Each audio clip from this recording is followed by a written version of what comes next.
প্রিয় বন্ধু, চরিত্রকে সুন্দর করার জন্য দুটি পয়েন্টের কথা বলেছিলাম। নাম্বার 1, যাদের ঘেউ ঘেউ করার অভ্যাস আছে, এই চাড়াল মার্কা মানুষের সাথে কম চলবেন। ভালো উত্তম ব্যবহারের যে মানুষগুলো আছে তাদের সাথে বেশি চলবেন।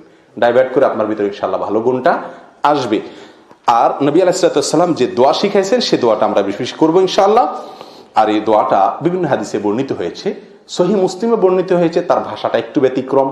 তিরমিজিতে এবং মুসনাদে আহমদে বর্ণিত হয়েছে, তার ভাষাটা একটু ব্যতিক্রম, কিন্তু মূল বিষয় একই। দোয়াটি হলো এই, আল্লাহুম্মা হদিনি লি আহসানিল আখলাক। আল্লাহ আমাকে সবচেয়ে সুন্দর আখলাকের পথ দেখায় দেন। আল্লাহ সবচেয়ে সুন্দর আখলাকের পথ দেখায় দেন। ফাইন্নাহু লা ইয়াহদি লি আহসানিহা ইল্লা আনত। কারণ আপনি ছাড়া আর কেউ সুন্দর আখলাকের, সুন্দর আচরণের পথ দেখাতে পারবে না। এখানে পথ দেখানো বলতে একেবারে সুন্দর আচরণকারী বানিয়ে দেওয়া। হেদায়েতের দুটি অর্থ, একটা হলো ইরাআতুত তরিক, আর একটা ইসা ইলাল মতলুব, ভিন্ন আলোচনা। এখানে সম্ভবত ইসা ইলাল মতলুব উদ্দেশ্য, অর্থাৎ আমাকে ভালো চরিত্র বানিয়ে দেন আল্লাহ।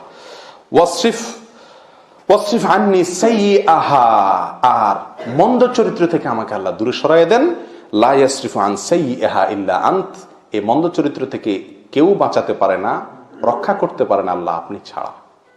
সত্যি সত্যি উত্তম আচরণ আল্লাহর তৌফিক ছাড়া হয় না। অনেকেই চেষ্টা করেন কিন্তু পারেন না। মাথাটা যখন গরম হয়ে যায় তখন আর সব এলোমেলো হয়ে যায়, পরে আফসোস করে। ঠিক না ঠিক? এই জন্য আল্লাহর কাছে এই দোয়ার মাধ্যমে আমরা চেয়ে নিতে পারি, আল্লাহুম্মা হদিনি লি আহসানিল আখলাক ফাইন্নাহু লা ইয়াহদি লি আহসানিহা ইল্লা আনত ওয়াসরিফ আন্নি সাইয়্যাহা লা ইয়াসরিফু আন সাইয়্যাহা ইল্লা আন্ত।